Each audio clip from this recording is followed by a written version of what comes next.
No niin, erinomaista iltapäivää, hyvät ihmiset, ja tervetuloa tänne Tampereen pääkirjaston Metsoon. And immediately let's switch to English, because I found out that your Finnish is not fluent yet. But not yet. I'm doing my very few years. And good afternoon, all music lovers. Welcome to the Tampere City Library and Main Library Metso. And hello also to those of you who are watching the event online on our YouTube channel. We are very excited and pleased to have an opportunity to host this special event, as we have guests all the way from the Dutch mountains. So please give big applause to Robert Jan Stips and Rob Kloet from NITS. Thank you. My name is Taina Sahlander, and I work as a manager of library services here in the City Library, and I'm very thrilled to be able to do this interview. So are we. Thank you. Today we are talking of NITS' latest album, Treehouse Fire, but also the band's legendary long-lasting career, touring, creativity, etc. Let's see where we end up during this hour. And we have to finish around 2 p.m. because you have a train to catch at 3 p.m. Unfortunately, Henk Hofstedt couldn't attend this interview today, but we all send warm greetings to him. Maybe he's watching online. We don't know. I'm sure. And I'm sure you people also have questions, so let's have time for those also in the end of this interview. And we have microphone in use for those, so Elina, who is there behind, can then give the one who is asking something the question. So also people who are watching us online can hear the question. And also, before we start the discussion, I want to thank Mr. Tapio Korjus. Where is Tapio? Here. There. From Rockadillo Records, because without him, we wouldn't be here today hearing about NITS, I think. It's possible that we wouldn't even have heard of this band. As I've understood, Tapio was the person who organized the first NITS concerts in Finland in 1982, and has done that ever since. Yes. So warm thank you, Tapio. And big thanks also to Tampereen Kulttuurikamari and Tavara-asema for making this event possible. Okay, but 50 years. I'm sure most of you know that NITS was founded in 1974. That's 5 decades ago. So huge congratulations and applause for this. Too much applause. How does it feel to be 50? Well, Rob should answer this, because he is one of the original members. Yeah, that's correct. He's a newcomer. Yeah. Yes, I know. I'm always a newcomer. It's of course in fact it's very unexpected.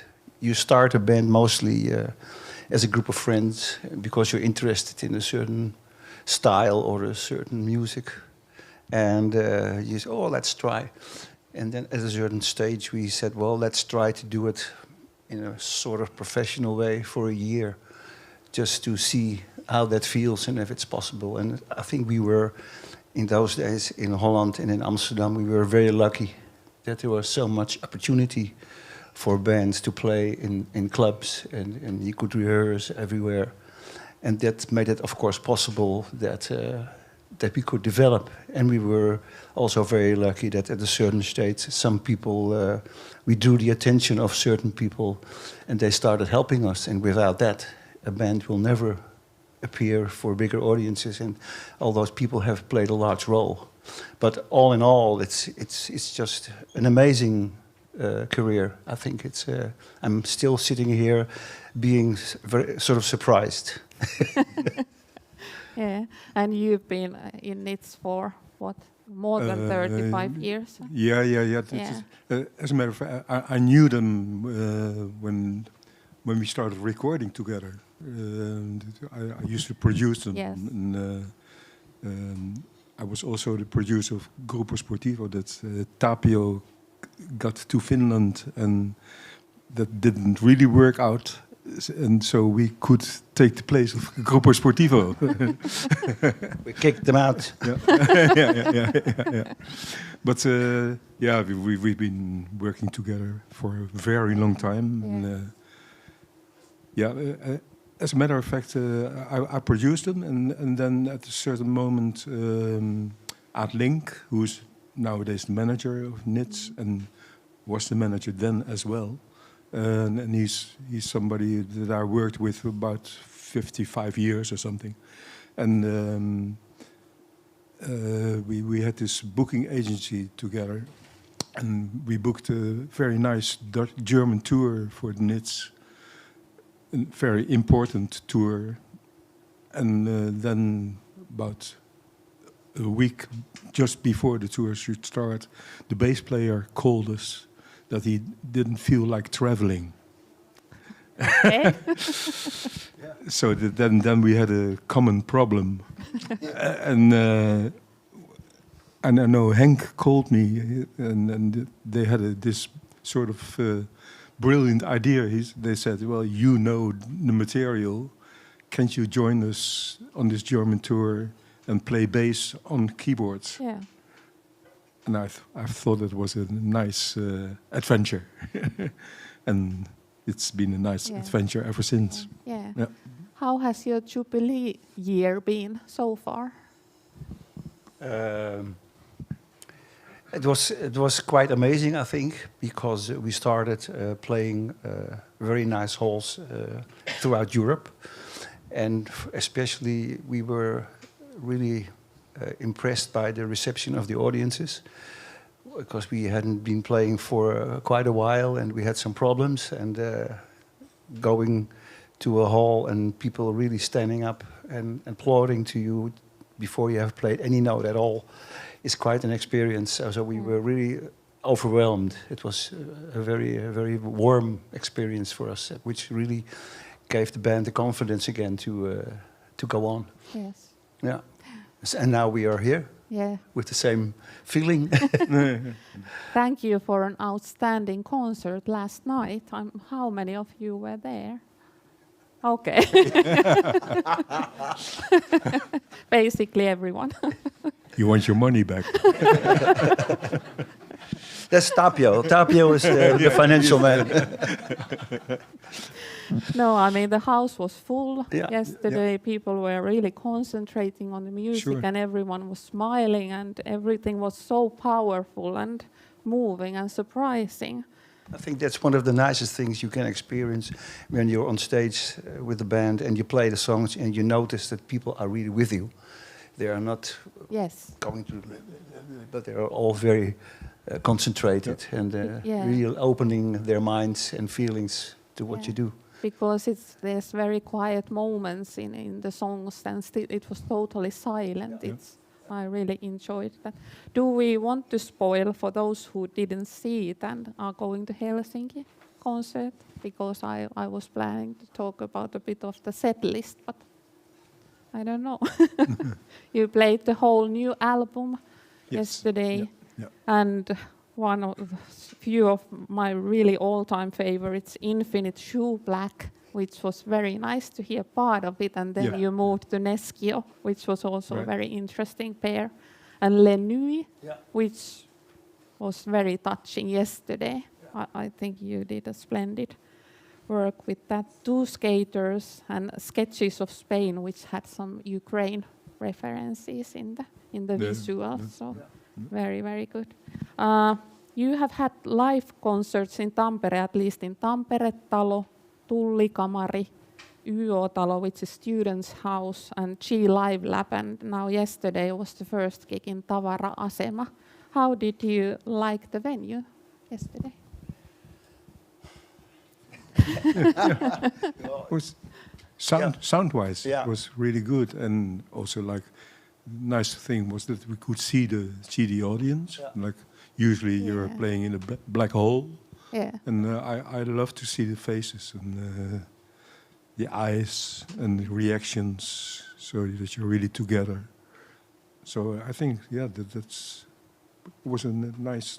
I was just sighing because, in fact, all these halls are very nice to play in, and for me, the main thing playing in a room is that the atmosphere is mostly created by the audience, and of course, like Robert Jan says, when the acoustics are also very good, that helps, of course. But in fact, the main thing always is the connection going to be there between audiences and the band, and that's so.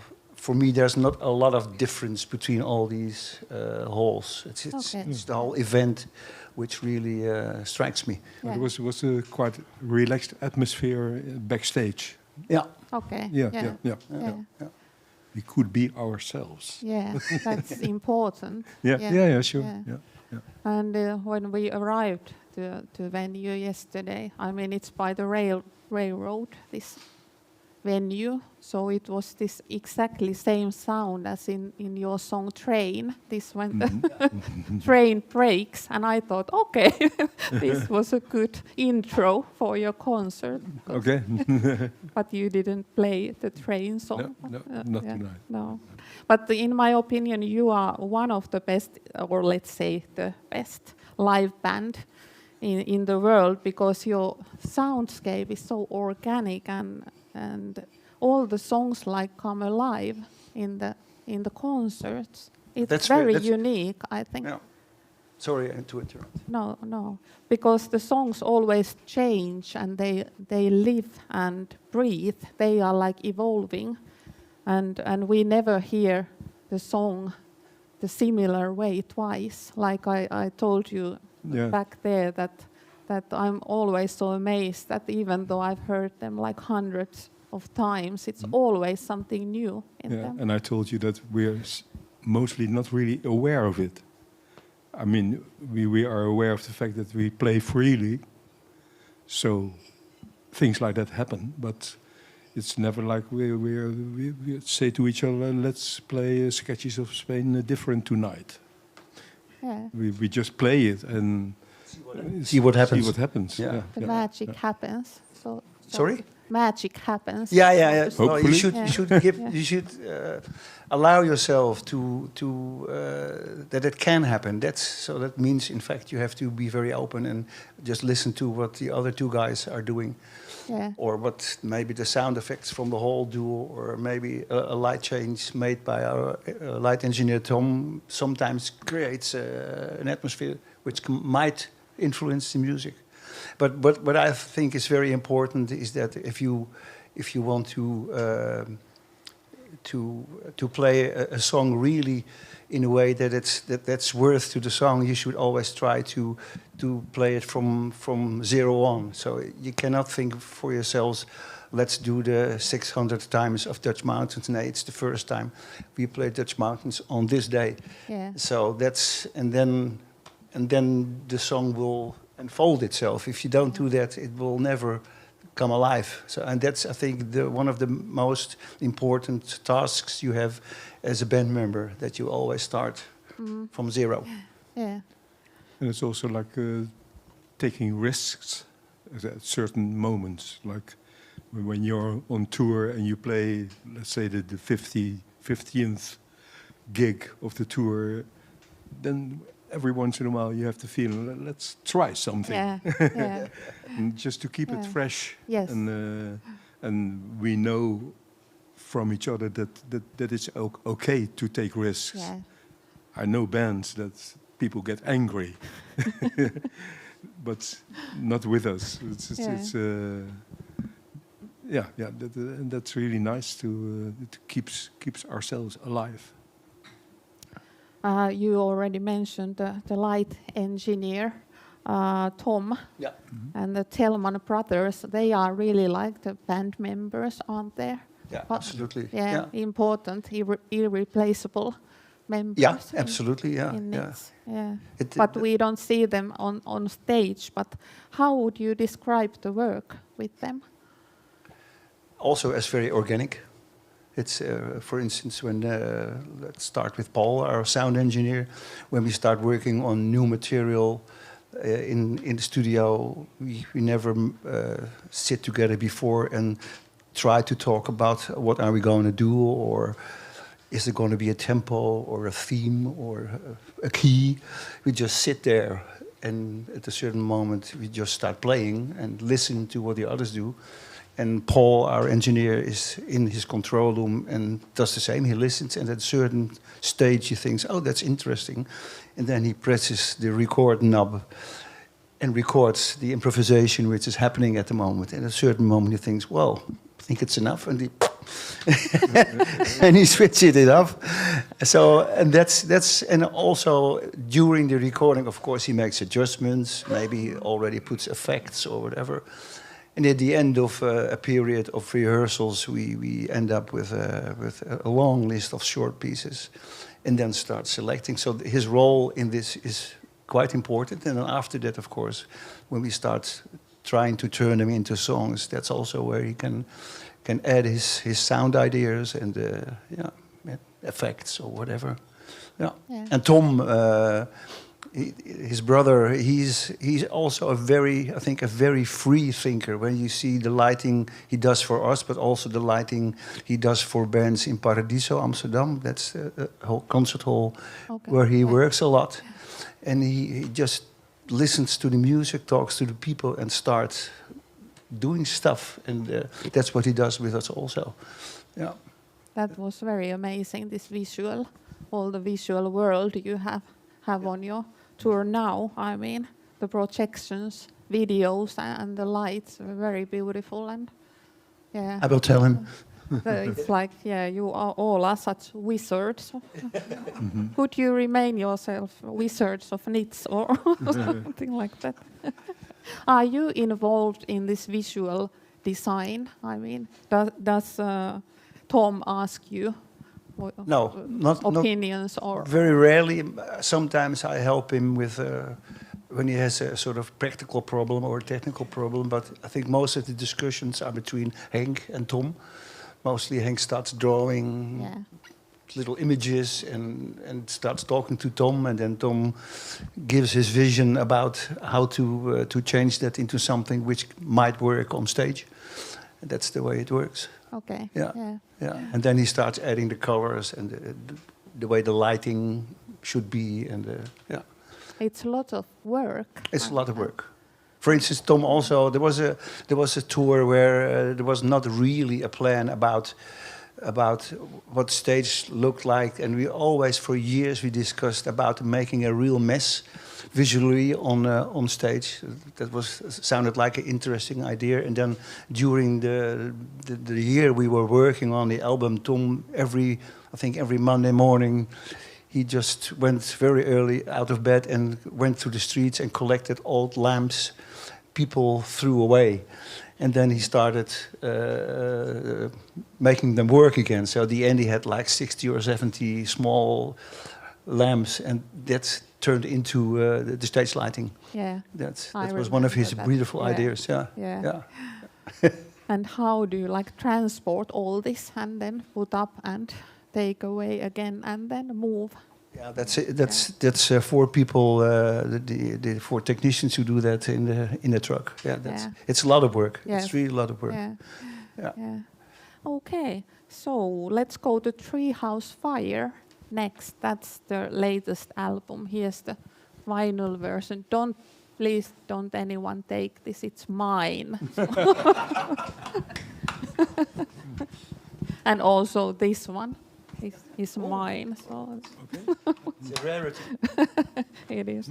Well, the mini album Treehouse Fire was released in February, and it's a real proof of your resilience, because 2 years ago in May 2022, your studio and rehearsal space De Werf in Amsterdam was destroyed by fire, and nearly all your belongings went up in flames. But I guess the material part was the least hurtful loss in this Right, case.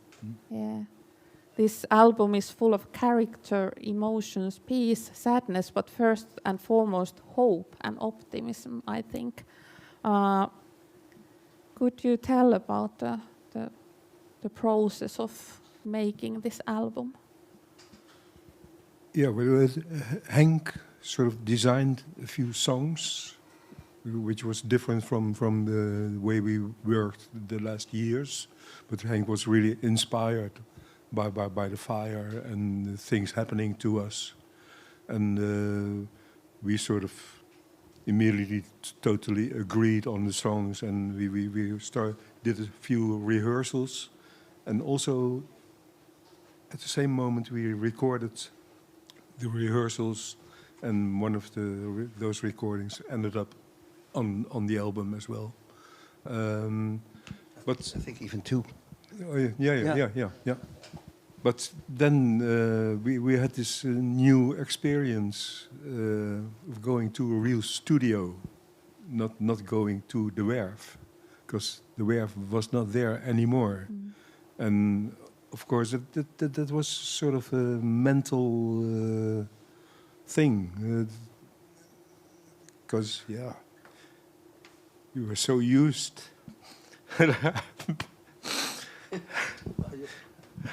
Yeah, it was our place, the Werf. We had parties there, we rehearsed and we recorded, but we did everything there for 40 years. So now we went into the studio, and that was quite an adventure for me and for us. Yeah. And, but happily, we got into the right studio, very nice old church, and the engineer was really good. He was very relaxed.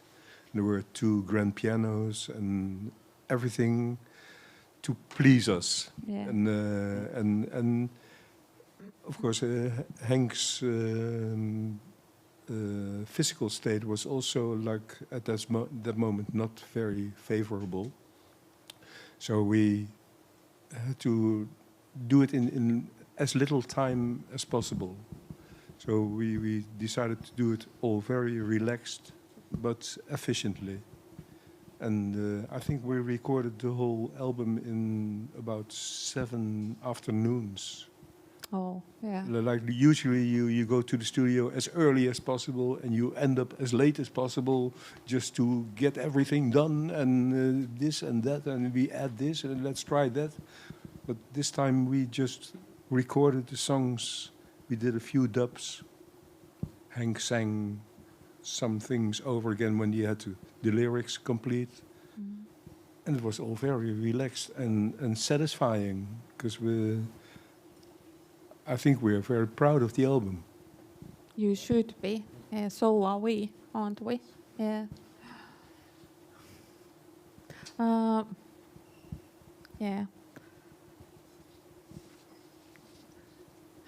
It's a very nice subject to talk about. Yeah. It's very no, but it's for sure, because because of course it was a tragedy. Yes. But like you said, the resilience of the band showed itself, and also of Henk, because his physical state was a bit difficult. And but it's very nice to see that the whole team then really groups together and makes it happen. I mean, that's one of the reasons why the whole Treehouse Fire tour is going like it is going now, because everybody grouped together and just started working without, are you okay? Are you okay? But of course we look after each other, but apparently the energy we get from making the music and making the whole stage set up and doing the concerts is very positive. Yeah. So that's we never really dived into nostalgia. Okay. That's something we always try to avoid. Okay. Yeah. But this time it was dangerous. Do you want to tell more about this De Werf? I mean, which was like your second home Yeah.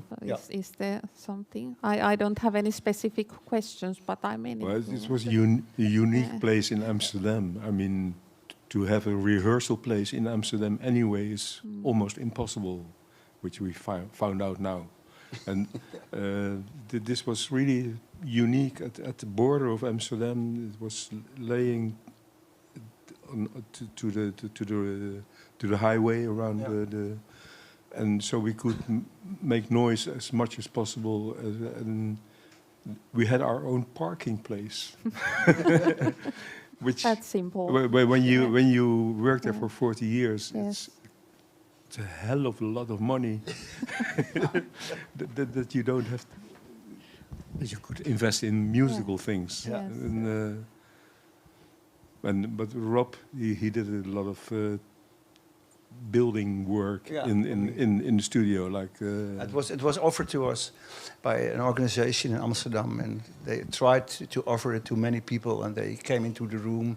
It is an old gym. It used to be a gym belonging to a school. And they went in, they clapped their hands, and went like, "Pah!" I thought, no, that's nothing. That's not going to work for a studio. And then another Amsterdam-based band, and we were offered it, and we looked and said, yes, that's gone.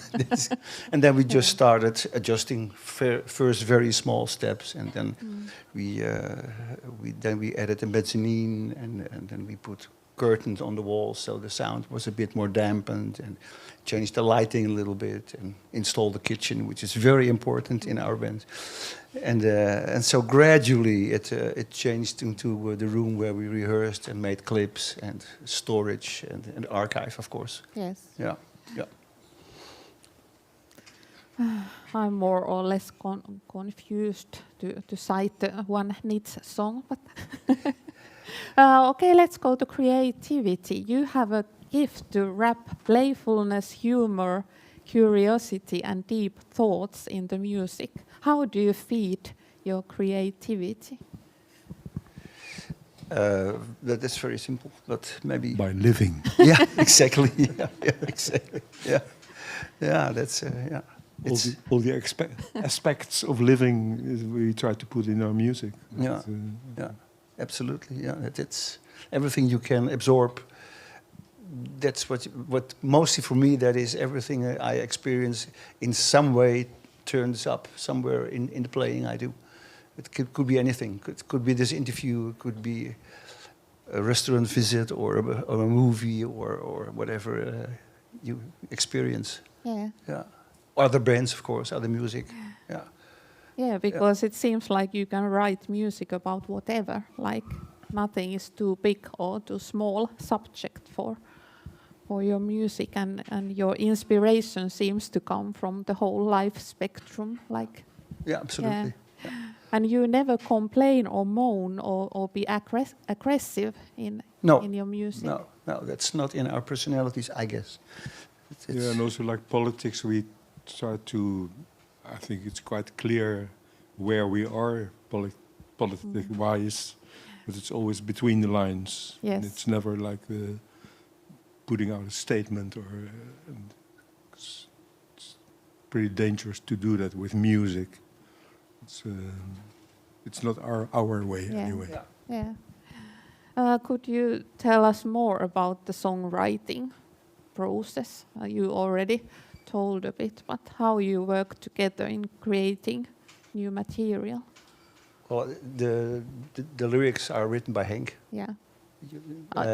All the lyrics. Yeah. And when we start working on new material, Treehouse Fire is an exception, like Robert Jan already said. But before that, we start improvising and trying to find a musical form or an atmosphere, and in an improvisation.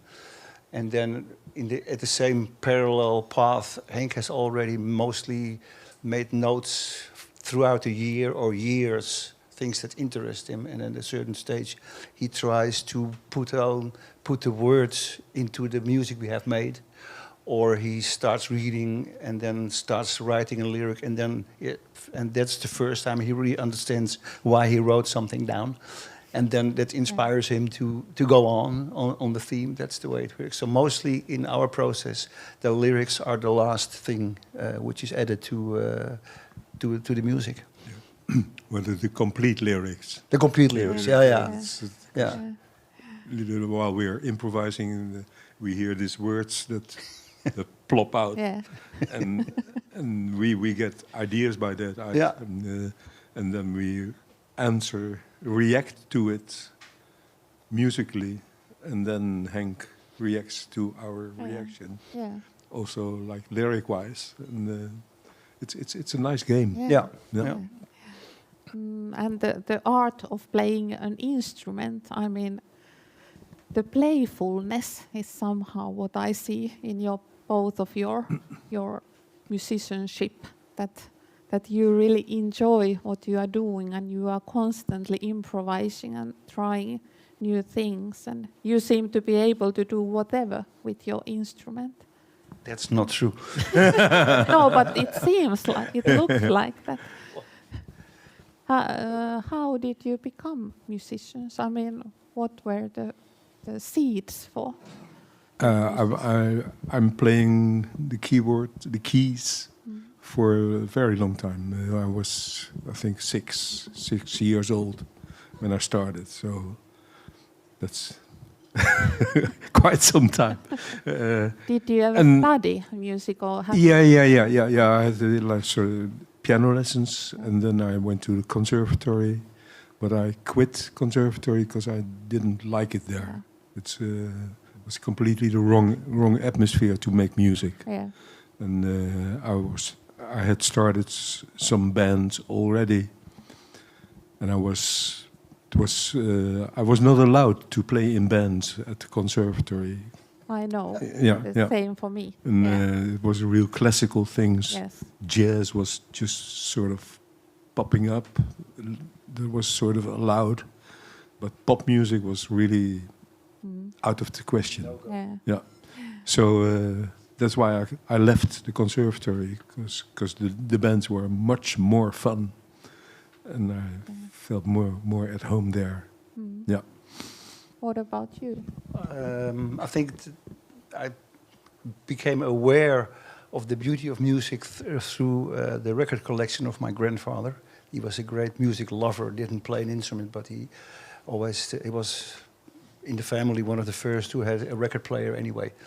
So on Sunday mornings, the whole family gathered together with my grandparents, and at a certain moment, my grandfather sort of got in the mood and started pulling out records and playing records, and that's my first introduction into music. And it was very, very. I didn't really understand what was going on. In fact, where all these sounds coming from, and where this rhythm, how does it? Where does it come from? And I never forget that I, at a certain moment, saw in the end of the 50s, beginning of the 60s, I saw a television program, and there was Dave Brubeck Quartet playing, and they were playing Take 5. Yeah. And that's the first time I realized that this drummer and his drum set, that was the core of the rhythm section. And then it started, so then I started playing cardboard boxes, and from there on, came to be sitting here. Yeah. What a journey. Yeah. It's funny because Take 5 was one of the covers we did with our school band as well. You did? Yeah, okay. Yeah. Well, because it was thank you so much. Interesting. Take 5. But the problem was with it's not important, but we rehearsed on the attic of the drummer, and there was a piano. So we rehearsed all the songs with the piano, and then we had our first gig. We forgot to mention that we needed the piano. So from that moment on, I was the front singer with mouth organ and tambourine. Okay. Is there a recipe of NITS song that, I mean... Do you understand my question? Yeah. Jij begrijpt het? Het recept. Ja? If I know the yeah, I mean... No, okay. It's freedom. Yeah. No. because on the other day I was thinking, what would be the key elements of NITS song if you would ask artificial intelligence to do one NITS song, but I think it's impossible. Well, you mentioned already, and you also did curiosity. That's always the longing for a sound you haven't heard yet, for instance. Yeah. But we really don't know how it works. We know that it works, like improvising, like Henk and I, like harmonic-wise or something. I mean, Rob is mostly like sort of the motor of the improvisation, also with sounds. But like harmonic-wise, Henk and I have to. We shouldn't argue about it, and but there's a sort of discipline that we have through the years. That once we have a nice thing going on while improvising, we also know that there has to be an end to it. Because improvising for 6-10 minutes, that's jamming, but we don't jam. Yeah. We improvise till the moment that comes that something should happen. And sometimes it's really amazing what happens. Like we change harmony, we take another side road at the very same time, Rob as well, and then something new exists just in a second. And sometimes we listen back to the improvisations and we think, did you do that or did I do that? There's something more than just the three of us. There's something. There's one example I always like to tell. That's when we recorded a long time ago. We recorded Bikenhead, and there is a change in the song where it becomes very quiet in the middle of the song, and it happened because I dropped my sticks, and then he immediately reacted with something on the keyboards, and that was, and then afterwards, like you say, then you listen to it, they go, well done. Yeah. We have this, I say it, agreement or habit, that, like never stop. Yeah. Whatever happens, don't give up, because you never know. While playing, you hear things different than while listening. It's a completely different world. Don't give up. That's a good advice in life in general. Anyway, What are your influences in music? Well, waiting for Tapio to bring us here. He's a key man here.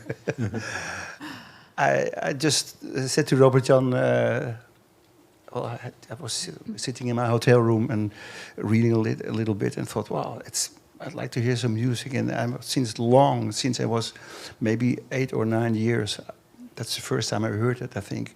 I'm a sort of intrigued by a piece by Stravinsky, the Sacre du Printemps.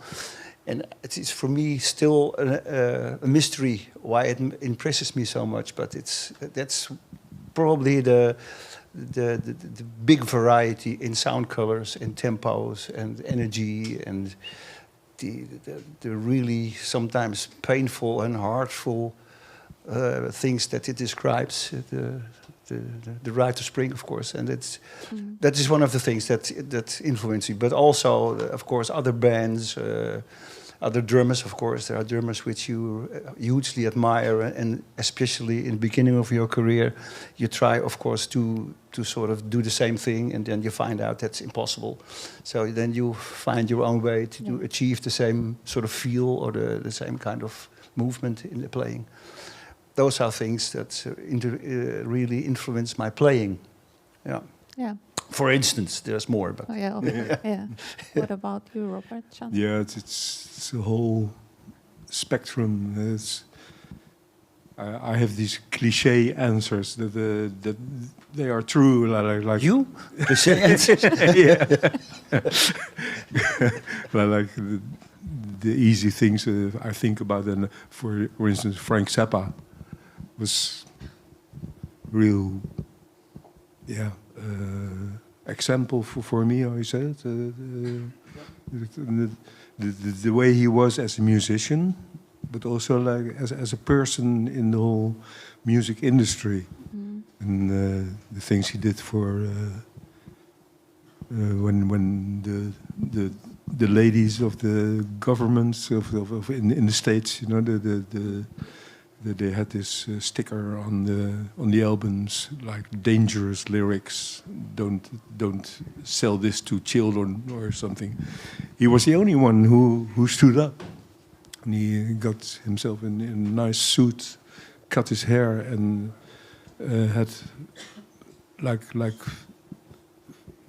very intelligent speeches about this in court, you know, and he asked people like Michael Jackson or whoever to join him, but nobody dared. So that's one of my examples. But there are more. But we only have oh my God, okay, 20 minutes left.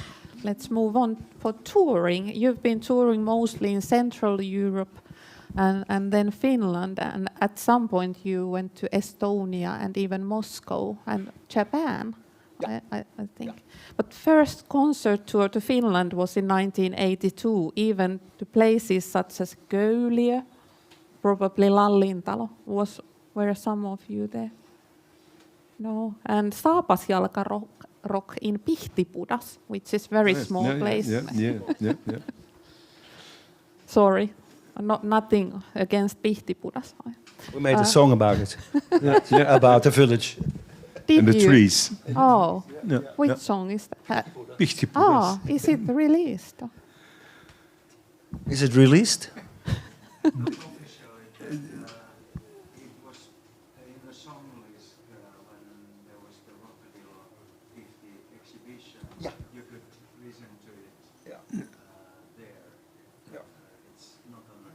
Okay. I think we gave it as a sort of present or something to people.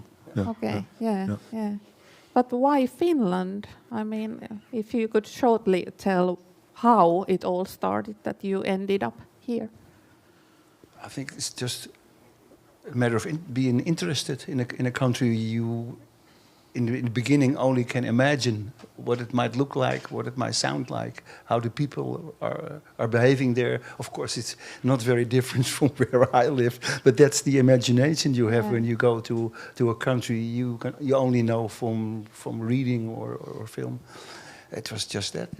We were very interested in playing there. Not, of course, everybody wants to go to the United States to make a career, but we were more interested in playing in Finland and see what's going on. That's the reason.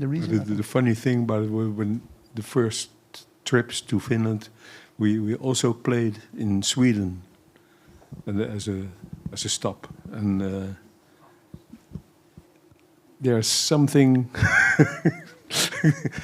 There's a reason why we never played in Sweden again. Actually, but played a lot of times in Finland. That was my next question. That why not Sweden? Because it was really weird. I mean, maybe we should try it again. But I remember that gig in Stockholm. It was really weird. I mean, they just didn't seem to understand our sense of humor. Or like we have this song, the Port of Amsterdam. Yeah. And they were just... they were thinking about their second Volvo. Or their second home at a nice lake. And I got nothing against Swedish people. I had a very nice Swedish girlfriend. but I have Swedish husband who is sitting there in front. Sorry. All right, but I think you understand me. But then do you know this guy called Henrik Johansson? Johansson, who is under your record label. He's Swedish. Whoa. Film composer? No, it's Henrik Johansson. It is Henk. He is a weird Swede. I just recently learned about this, that he has... Oh, dat is Wakker Uitzicht. Yeah. I don't play it every day. Oh, no? Okay, yeah. What is the oddest place you have been performing? Oddest, like strangest. I think mine in Germany. Exactly what I thought. Yeah. 500 meters down. Mine. Salt mine. An old salt mine. Okay. Yeah, the Nazis used to store their stolen art there, and later they turned it into a concert place. But you have to go 500, but a lot more. Meters down with an elevator, and there's this huge sort of cathedral room. It looks like a cathedral, and they organize concerts there. Yeah, we played there once. It was amazing, really. And warm. It's very warm downstairs there. Yes. It's very adventurous. We had to go there with the lift, which was like and 500 meters. But then we had to step into small trucks, flat trucks, and they raced through the tunnels, and then suddenly the aula appeared like a big. Wow. And then I remember Rob hit the bass drum there, and it was like still sounding. Yeah. Oh, we are running soon out of time, but we never do. Let's see what. Shall we catch a train later? Is it possible to say what is your all-time favorite NITS album or song? I couldn't say. It's no. It largely depends on what's going on today, or what is my mood, or it's very difficult. I mean, the very old ones are. When you listen to the very old ones, you are amazed about this sort of freshness. And when I listen to the latest record, I'm amazed by this sort of, how you say this, maturity, you could call it. It's, so it's very hard. Yeah. It's very hard. Yeah. I tend to have one sort of favorite. I think Ting is one that stands out for me. But maybe I should listen more to the others.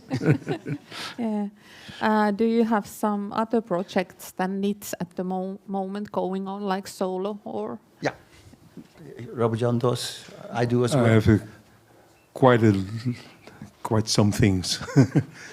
I'm still busy with a band that's my first band was called Super Sister, and it was like in the 60s, 70s. A well-known band in Holland. We came out of the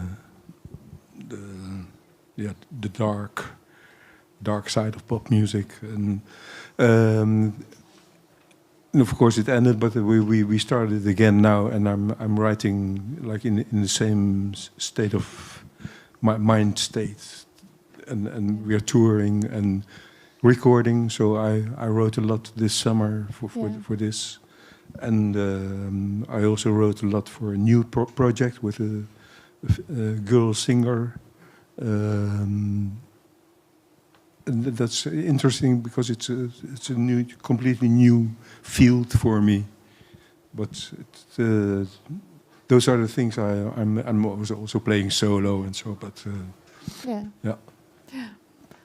let's go to the recommendations. You have this leaflet where it's Rob's recommends some music, films, and books. But Haruki Murakami's latest we didn't have yet here. But Would you like to say something about this film, the zone of interest? This was on our list. Yeah, I don't know if anybody of the audience has seen the film already. Yeah. For me, it's I was born in '52, which means that my grandparents and my parents were, of course, very aware of the horrible Second World War and everything happening around it in Holland with the Jewish community. So I was really raised with this history in my head and read a lot about it, and I was always very much impressed about this unbelievable violence. But it's always, in a way, it's somewhere over there. And then I saw the Zone of Interest film, and it's really a horrible story, but it's presented in a way that you think, wow, what's going on? You know, but slowly but gradually you really get to feel that it's just beyond belief what's going on there. And at the end of the film, you think, well, and then the last 5 minutes come, which is a scene which takes place in a former gas chamber where the people who have to clean it because the tourists come again. And then the moment you see this, you suddenly realize that it's not far away. It's always there, very present, and it really blew me away. I was never been so shocked in a chair in a cinema. It was really so. I recommend everybody to see it because it makes it very, very almost tactile. The whole thing. Yeah. Great film. So this someone can borrow this after this. Oops, yeah, it's still there. Now this, let's see. Yeah, you're connected. Is it still working? Yeah, okay. Then very interesting music recommendation. This was found in Nokia City Library. Hello to Nokia. Well, it's very interesting. Of course, I got introduced to the analog sound, in fact, by Robert Jan, because he already owned a Moog. Nowadays, you have to say Moog. And Walter Carlos he recorded Bach pieces on this very complicated Moog synthesizer, and which was in those days it was just not done. Many people thought it was just keep your hands off Bach and don't do that. On the other hand, it was really a revolution in the music industry and also in general. And what is very important, I think, at the moment he recorded it, he was called Walter, and later on he changed his sex and changed it into Wendy. And then he was very, very annoyed and disappointed because after that, all the interviews done by journalists mainly were taking as a theme his change of sex instead of the wonderful work he did with. But he was really at the very center of the development of electronic music, making this record. Was a good friend of Robert Moog. Yeah, he made it, I think, for him. Or sort of together. Yeah. I remember that I saw this review in the papers. I never heard about him or the record, and it said this should be forbidden. So I ran to the record store. There you go. And it's an amazing record because it's still as fresh as now. Yeah. Yeah. And then more music. Beth Gibbons' latest. Yeah, she used to be the singer of Portishead. Yes. And she had one record released in cooperation with another musician, Rustin Man. And this is her first really solo record. And the atmosphere and the sounds and the way she sings, it's really, I cannot say much about it because it's very short time now. But I really recommend it. You should really listen to this one. We tried to invite her to Holland for a project we did, but it was a bit too expensive, probably. Okay. She's really good. Yeah. Portishead, everybody knows Portishead. Yes. Probably. Thank you. But now I think we have time for questions from the audience. So, Anyone there? Yeah. Is the Werf going to be rebuilt Not on the same place or? well.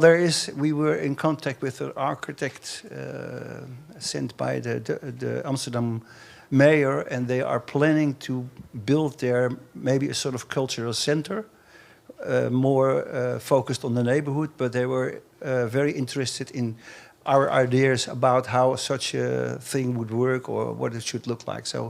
So far we haven't discussed it yet, but I don't think we will ever rehearse or play there again. I don't expect that. But you never know. No. More questions? We have a couple of questions here from our YouTube channel. Petri wrote, I once pretended the album Urk for my friend from Netherlands. He started to laugh when he saw the name of the album. So what's funny with Urk? Well, it's quite an unexpected title for a live album. Urk used to be a fisher place. You know, there's this lake in the middle of Holland. It was called the IJsselmeer, and it used to be like connected to the sea, but then it got divided by a dam. So the fishing thing was going down. But anyway, this has nothing to do with the title, except for the fact that the map. Yeah, the map of Urk. it used to be an island. Yeah. And now it's in the polder. Yeah. Well, you do the second half. Well, I think we had this picture taken, which is on the cover, and this black shape you see on the cover, it looked like the shape of the island when it was still an island, and that inspired Henk to call the album Urk. Yeah. And also because it's a strange name. It's a strange name. We like strange names. Yeah. Yeah. Why is an album called Omsk? I don't know. Maybe it's because it's far away. Yeah. Was there more questions? Yes, Pekka wrote, for family reasons I was not able to come to Tampere. Any plans to come to Finland once more? I'd love to see you live. Tomorrow at Helsinki. Yeah. Probably within 2 years. Yeah, I think we have a sort of regular frequency visiting Finland, so it will happen. Is there more questions? Now you have a chance. Take it, please. I have more questions, but no one? It's all right. Yeah. It's all right. Yeah, it's all okay. Don't stress. Yeah. I would like to ask, when will the autobiography of NITS will be released? Or are there any plans for that? Because I'm sure there's a wide audience of readers waiting. There's already there are quite a few books who sort of cover a certain part of our history. In somewhere in the end of the 80s, the Yellow Book was written, which of course then goes only until the beginning of the 90s. And there is a book with short stories done by a Belgian journalist, and he made a book out of it. Okay. I did interviews with Henk, and of course there's the photo diary Henk made, which is also a sort of Yes. a biography, of course. Yeah. Tells a lot visually about the band. Yeah. But in written form, not yet a plan for the all-time biography. Yeah, I sort of avoided it, I think. I mean, Henk was more into doing the stills of the videos. And maybe it was just sort of too logic to make a biography. Yeah. And some things should remain a mystery. Yeah. Yeah. Sure. Yeah. Okay. We have spent now an hour. There's one more question. Yes. Will there be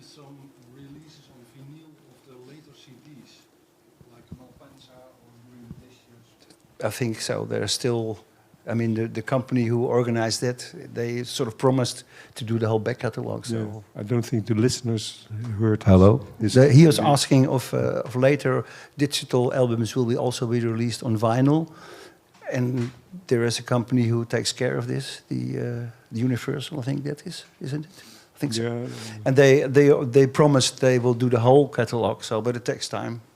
So yeah. One more. What about the debut album then? Which one do you refer to? The first one, the very first one. You mean the white one? The one with the guy carrying the radio. Yeah. Well, this question comes up regularly, and I think slowly but surely we tend to go into the direction that we might re-release it. Yeah. The original frustrations are disappearing. I think this is perfect sentence to end this interview. Thank you so much. Okay. Robert, Thank you. Dankjewel. Keep up. Thank you. And thank you to all of you as well. Yes, thank you.